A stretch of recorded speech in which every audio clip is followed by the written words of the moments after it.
Your guiding light, Rush Limbaugh. Talent on loan from God. Happy to have you with us, folks.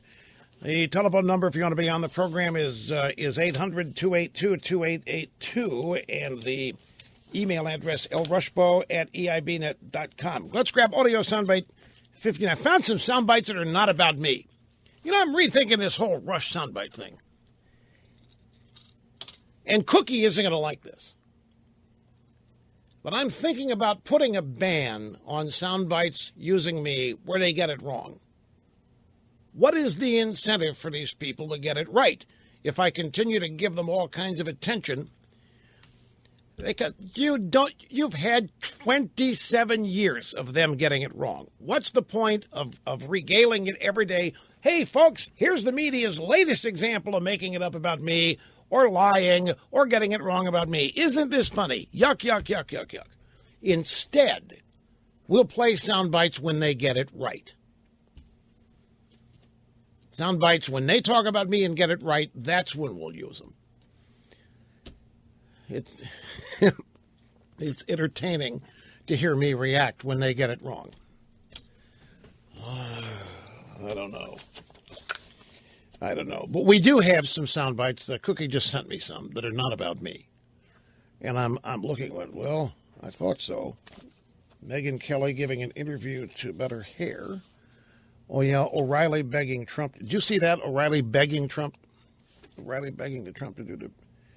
Yeah. Grab soundbite 17 and 18. Trump did show up on Fox last night at 17, 18, and 19. Previously agreed to appearance. This was long ago scheduled. And Trump established a, requirement. He told O'Reilly, I'm only going to do this if you don't ask me about this debate that I pulled out of. Don't ask me about that, and we'll be cool. But don't ask me about the debate. If you do, we have a problem. And O'Reilly did. And he did more than that. So let's just go to the audio sound bites here. We'll start here with number 17. It's the O'Reilly factor last night. O'Reilly says, look, in your Christian faith, there's a very significant tenet, and that's the tenet of forgiveness. And I think you should forgive not only journalists who come at you in ways you don't like, but I think you should be the bigger man and say, you know what? I didn't like it, and you should make the case all day long, but I'm not going to take any action against it. You know, don't you think that's the right thing to do? So O'Reilly, now my question is, did somebody tell O'Reilly, look, you got to get him back. You got to go beg him. You got to make sure we get Trump in this debate. You got to do what it takes. Or is O'Reilly doing this on his own for the sake of the network? Folks, there's so much internal politics going on. You can't possibly imagine what all is going on. I know it. But you can't possibly imagine what's going on here. Anyway, this is what was reported as O'Reilly begging Trump to forgive Megyn Kelly. Here is the soundbite. It probably is, but, you know, it's called an eye for an eye, I guess, also. You can look at it that way. No. I That's don't Old take Testament. it seriously. Bill. No. You are taking if it. You're the Christian, the eye for the eye rule goes out. Here's what it is. Turn in the other cheek. Bill, let me tell you, you're taking this much more seriously than I am. I'm not taking it seriously. I'm going to have a wonderful time tomorrow night at 9 o'clock at Drake University. But you're depriving the people of seeing you in a forum they need to see you in. No, Come we'll on, have a it's lot about of press the will be country. there and everybody. We're going to help a lot of veterans, whereas Fox is not giving anything to the veterans. I'm giving 100% to the veterans. Right. So that was followed with O'Reilly saying, you know, Putin's going to come at you. The mullahs are going to come at you. Certainly the terrorists are going to come at you. And it's going to be personal. They're going to do everything they can to diminish you. And as a president, you'll have to rise above that and do what's best for the country. And this exposition we're talking about today, people are going to say, you know, Trump, he's just too self-absorbed to be president. He needs to look at the bigger picture. There's got to be something because you set the all-time record in cable history, and so did CNN. And so they want to know you. Bill. They want to know you, but by walking away from this debate, you're not giving them the opportunity to know them as well as they would like. I'm not walking away. That's really productive. You notice the two questions here so far. The two questions are, look, you got to be the bigger man. You have to forgive Megyn Kelly. You have to turn the other cheek. You have to be bigger than Fox News is. But you have to do it, Donald. You're running for it. You have to do it. And then the second question was, and this is the way the rules of the game are. This is the way it comes down. Hey, you know what? You got to deal with Putin. You got to deal with the Ayatollahs. Terrorists are going to come at you. What, are you afraid of a little journalist? You can't do that. You got to face these people.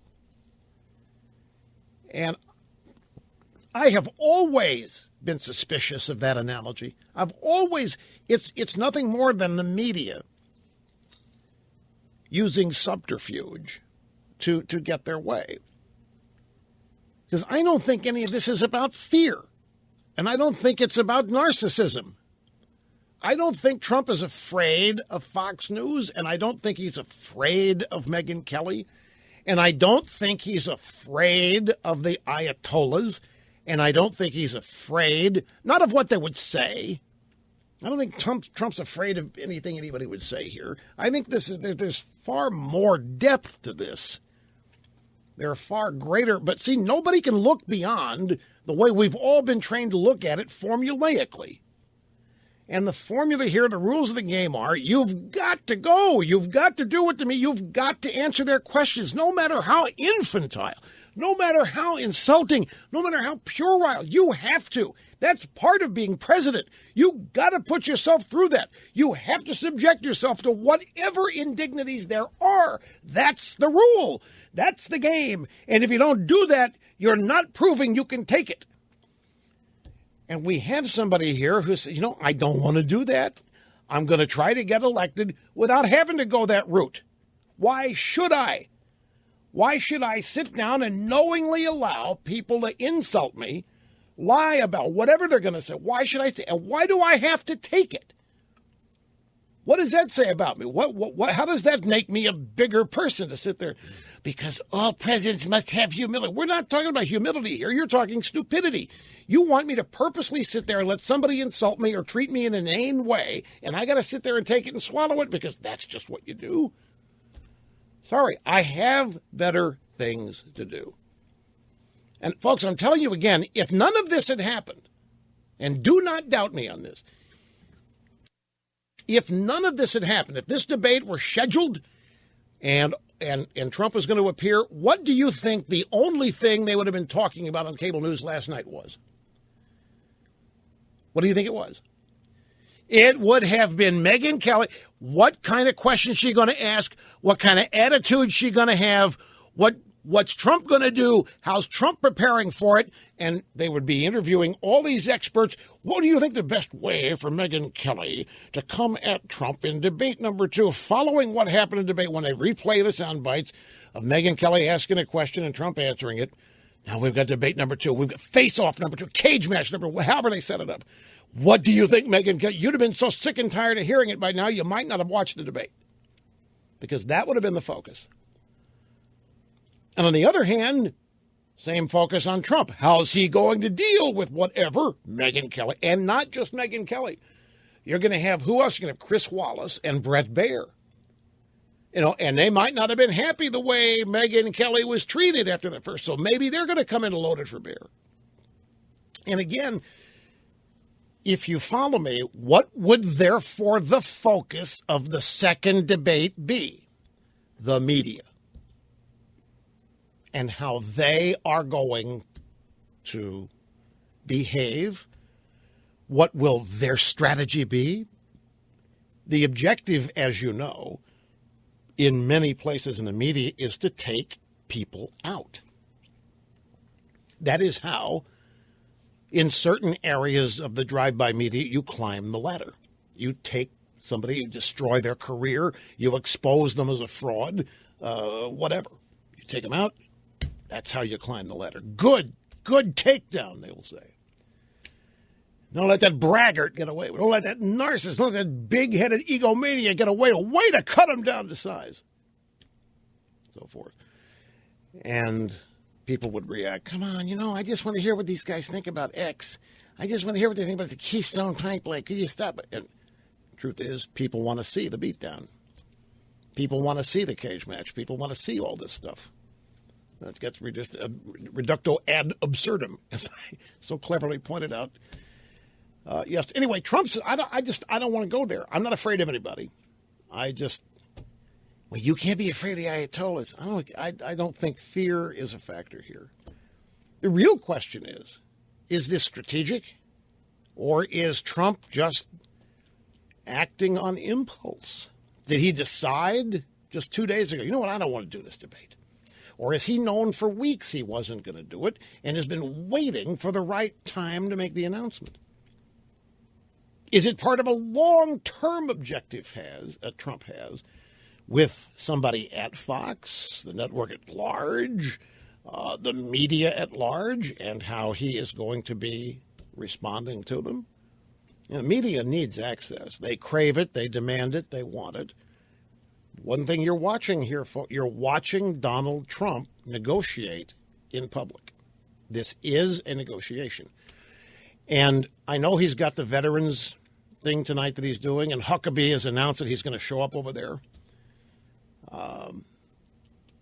Would you be surprised, any of you, if Trump actually shows up at the debate tonight? You would or wouldn't?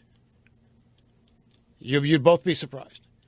Would you be surprised if Trump walks in around halfway into the debate, in a commercial break, walks in and tries to assume his place, even though there won't be one, tries to assume his place on stage, deciding after watching the first hour of it that it's so boring and the show needs him so badly that he's decided to put aside his feelings for Megyn Kelly and help Fox save their show? You can't see that happening. You cannot see that happening. Do you think that at some point down the road, Trump will do his own response to the debate? For example, since he wasn't there, other Republicans on the stage are going to be asked questions.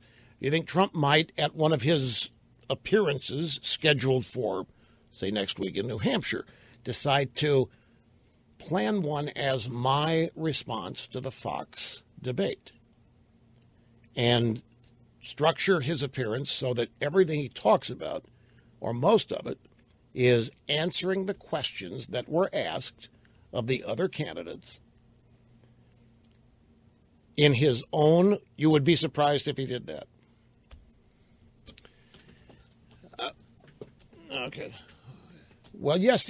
I'm just throwing out possibilities. I don't no idea what's going to happen. I'm just trying to get the temperature of people and find out what it is that they think might happen, because until it starts, without him there are some people that aren't going to believe any of this is real, that the whole thing is a stunt. We'll be back. Don't go away.